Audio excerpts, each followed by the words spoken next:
جو عالمی حالات چل رہے ہیں اور سبھی اس کو جانتے ہیں، پوری دنیا میں ایک بے چینی ہے، خاص طور سے فلسطین کے معاملے میں۔ یہود کی طرف سے فلسطین پر جو غاصبانہ معاملہ ہوا ہے، سالوں سال سے وہ چل رہا ہے، اور مسلمان فلسطین کے پریشان ہیں، اور جو جنگی حالات آج نہیں پہلے سے چلے آ رہے ہیں اور آج خاص کر کے بہت بگڑ گئے ہیں، ایک بے چینی پوری دنیا میں اور خاص کر کے عالم اسلام میں ہے۔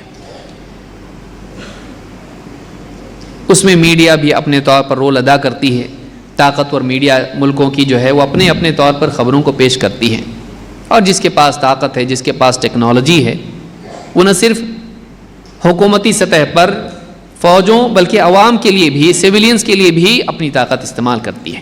اسلام اس کی اجازت نہیں دیتا ہے، اسلام اس کی اجازت نہیں دیتا ہے۔ لیکن آج فلسطین کے عوام کا بھی حال آپ دیکھیں کہ آج سیویلینز کے ساتھ میں بھی بربریت کا معاملہ ہو رہا ہے۔ ہم اللہ سے دعا کر سکتے ہیں، ان کے لیے ہم اللہ سے دعا کر سکتے ہیں، اور ہم اللہ سے دعا کرتے ہیں کہ اللہ رب العالمین ان کے حالات کو درست فرمائیں۔ جتنے مسلمان فلسطین میں ہیں یا پوری دنیا میں ہیں، اللہ رب العالمین سب کی جان و مال کی، ان کی عزتوں کی حفاظت فرمائیں، اور اللہ تعالیٰ ظالم کو ہدایت دے، اور اگر ہدایت کے لائق نہ ہو تو اللہ تعالیٰ اس سے انتقام لے۔ ہاں، لیکن اس چیز کو بنیاد بنا کر دنیا بھر کے جو مسلمان ہیں ان کو ایسا کوئی کام نہیں کرنا چاہیے جس سے لا اینڈ آرڈر خراب ہو۔ ایسا کوئی کام نہیں کرنا چاہیے کہ جس کی وجہ سے ان کا تو کوئی فائدہ نہ ہو لیکن ہمارے لیے مسائل کھڑے ہوں۔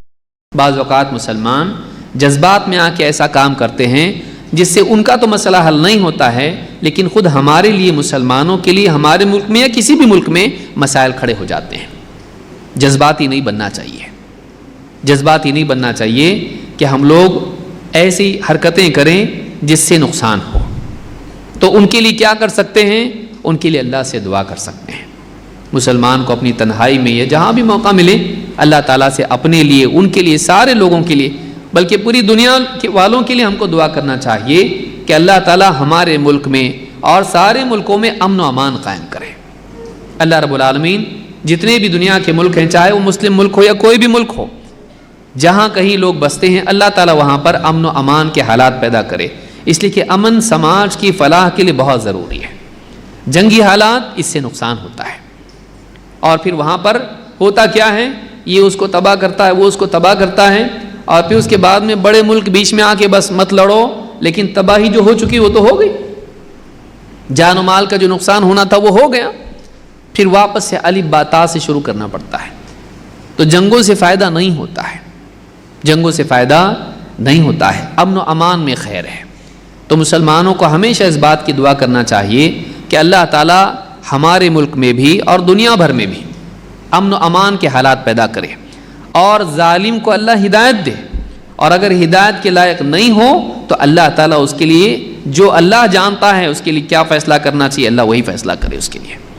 اللہ رب العالمین ہم سب کو ایسی کسی حرکت سے محفوظ رکھے جس سے ہمارے اپنے ملک کا امن و امان خراب ہو، ہم کو اللہ بچائے رکھے اس سے، اور ایسی کوئی چیز کرنا بھی نہیں چاہیے۔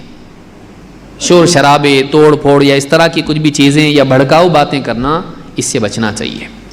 ہاں، یہ بات اپنی جگہ ہے کہ مظلوم کے لیے دعا کرنا چاہیے، اور ظالم کے لیے بھی کرنا چاہیے کہ اللہ اس کو ہدایت دے، اس کے لیے بھی کرنا چاہیے، اور اگر ہدایت کے لائق نہیں ہے تو اللہ اس کا معاملہ اللہ خود حل کرے۔ اللہ ہم سے اچھا حل کرنے والا ہے۔